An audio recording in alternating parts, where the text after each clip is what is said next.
ಬಂಟ್ವಾಳ ತಾಲೂಕಿನ ಲಾವಣ್ಯ ಅವರನ್ನ ಜುಲೈ 16ರಂದು ಬಿಸಿ road KSRTC bus ನಿಲ್ದಾಣದಲ್ಲಿ ಭೀಕರವಾಗಿ ಹತ್ಯೆಗೈದ ಪ್ರಕರಣದ ಆರೋಪಿಗೆ ನ್ಯಾಯಾಲಯದಿಂದ ಗಲ್ಲು ಶಿಕ್ಷೆ ವಿಧಿಸಲು ಅಗತ್ಯವಿರುವ ಎಲ್ಲ ಕಾನೂನು ಕ್ರಮಗಳನ್ನು ಕೈಗೊಳ್ಳುವಂತೆ ಉಳಿ ಹಾಗೂ ಕಕ್ಕೆಪದವು ಭಾಗದ ಗ್ರಾಮಸ್ಥರು ಪೊಲೀಸ್ ಇಲಾಖೆಗೆ ಮನವಿ ಸಲ್ಲಿಸಿದ್ದಾರೆ.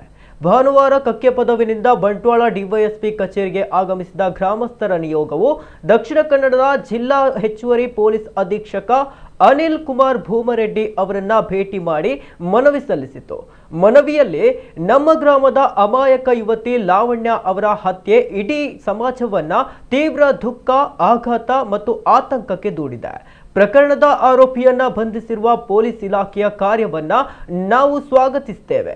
ತನಿಖೆಯನ್ನ ನಿಷ್ಪಕ್ಷಪಾತವಾಗಿ ಹಾಗೂ ಶೀಘ್ರವಾಗಿ ಪೂರ್ಣಗೊಳಿಸಿ ಎಲ್ಲ ಅಗತ್ಯ ಸಾಕ್ಷ್ಯಾಧಾರಗಳನ್ನ ಸಂಗ್ರಹಿಸಿ ನ್ಯಾಯಾಲಯಕ್ಕೆ ಬಲವಾದ ದೋಷಾರೋಪಣಾ ಪತ್ರ ಸಲ್ಲಿಸಬೇಕು.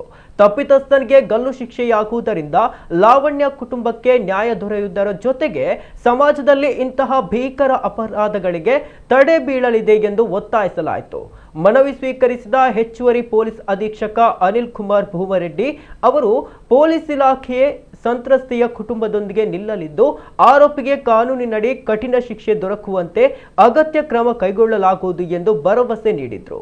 ಈ ವೇಳೆ ಕೆಎಸ್ಆರ್ಟಿಸಿ ಬಸ್ ನಿಲ್ದಾಣದಲ್ಲಿ ಮಹಿಳೆಯರ ಸುರಕ್ಷತೆ, ಪೊಲೀಸ್ ಭದ್ರತೆ ಹೆಚ್ಚಿಸುವುದು ಹಾಗೂ ಸಾರ್ವಜನಿಕರಲ್ಲಿ ಮೂಡಿರುವ ಆತಂಕ ನಿವಾರಿಸುವಂತೆ ಗ್ರಾಮಸ್ಥರು ಆಗ್ರಹಿಸಿದರು. ಈ ವೇಳೆ ಬಂಟ್ವಾಳ ನಗರ ಠಾಣೆಯ ಪೊಲೀಸ್ ನಿರೀಕ್ಷಕ ಅನಂತ ಪದ್ಮನಾಭ, ಉಪನಿರೀಕ್ಷಕ ಸಂದೀಪ್ ಶೆಟ್ಟಿ, ದುರ್ಗಪ್ಪ ಹಾಗೂ ಪೊಲೀಸ್ ಸಿಬ್ಬಂದಿ ಸಹ ಭಾಗವಹಿಸಿದ್ದರು.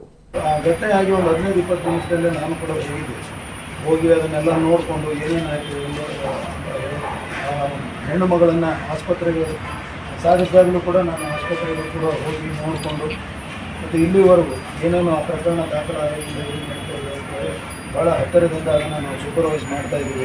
ನಿಮ್ಮ ಮನದಾಳದ ನೋವು ನಮಗೆ ಅರ್ಥ ಆಗುತ್ತೆ. ಪೊಲೀಸ್ ಇಲಾಖೆ ನಿಮ್ಮೊಂದಿಗಿದೆ. ನಾವು ಪ್ರಾಮಾಣಿಕವಾಗಿ ಆ ಪ್ರಕರಣವನ್ನು ವಿತ್ ಆಲ್ ಸೀರಿಯಸ್ನೆಸ್ ಅದಕ್ಕೆ ಎಷ್ಟು ಕೊಡಬೇಕು ಅಷ್ಟು ಗಂಭೀರತೆ ಒಂದಿಗೆ ಆ ಪ್ರಕರಣವನ್ನು ತನಿಖೆ ಮಾಡಿದ್ವಿ.